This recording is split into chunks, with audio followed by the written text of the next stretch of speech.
परिचय। जंगल के बीच में एक घना हरा भरा जंगल था जहां तरह तरह के जानवर और पक्षी रहते थे। उस जंगल में एक शरारती बंदर रहता था जिसका नाम था मन्नू।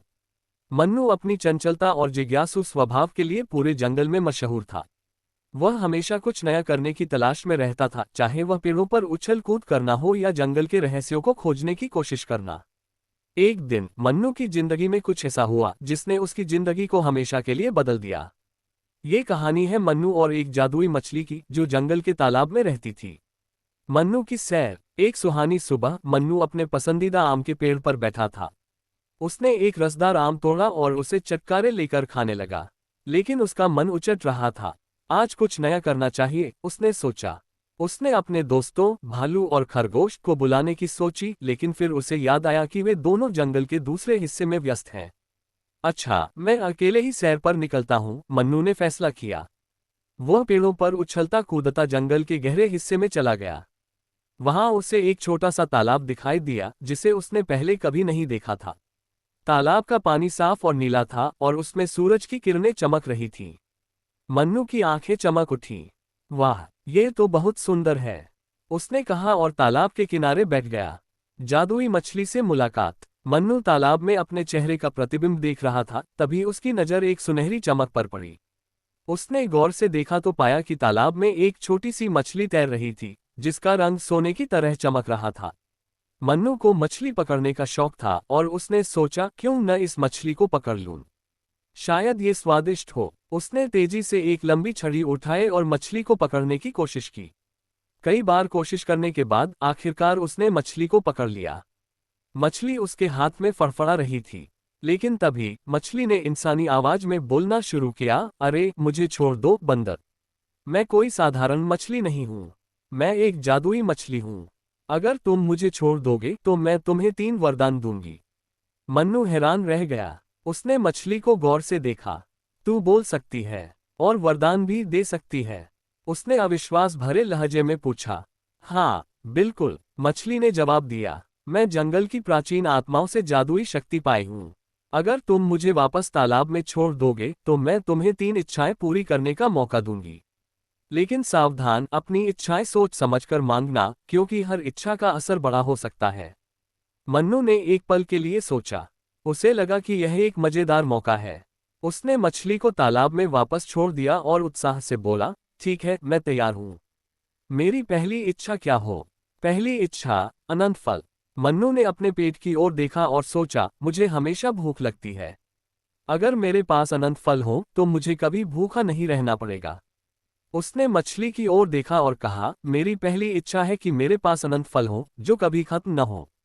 मछली ने अपनी पूंछ हिलाई और एक चमकदार रोशनी तालाब से निकली।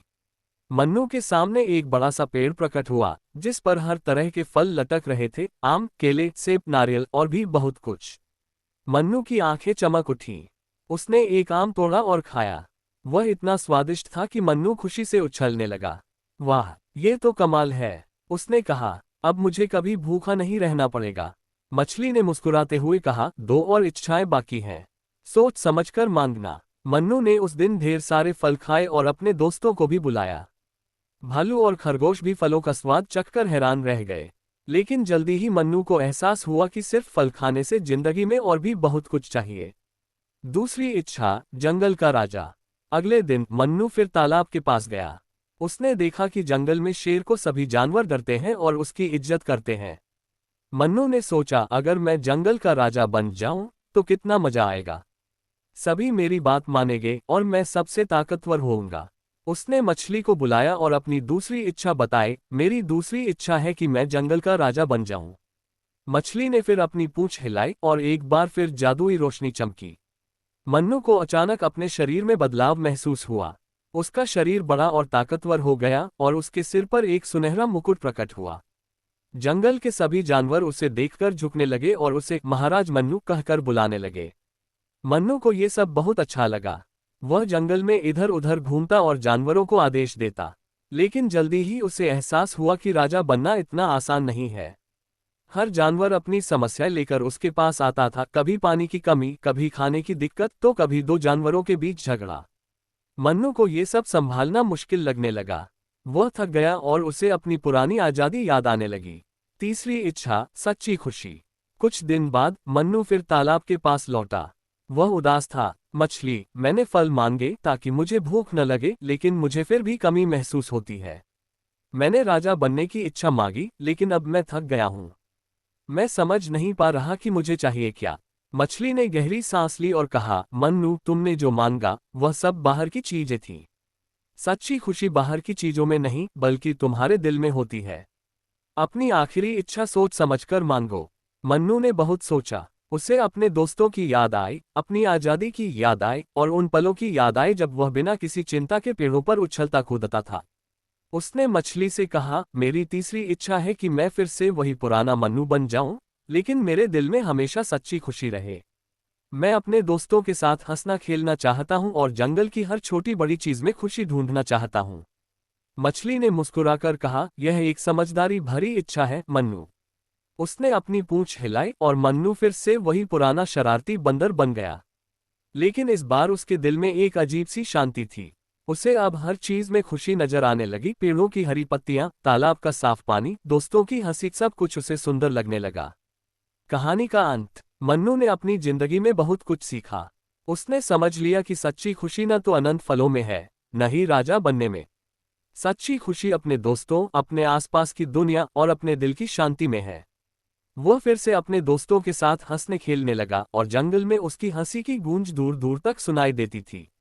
जादुई मछली तालाब में तैरती रही और मन्नू कभी कभी उससे मिलने आता।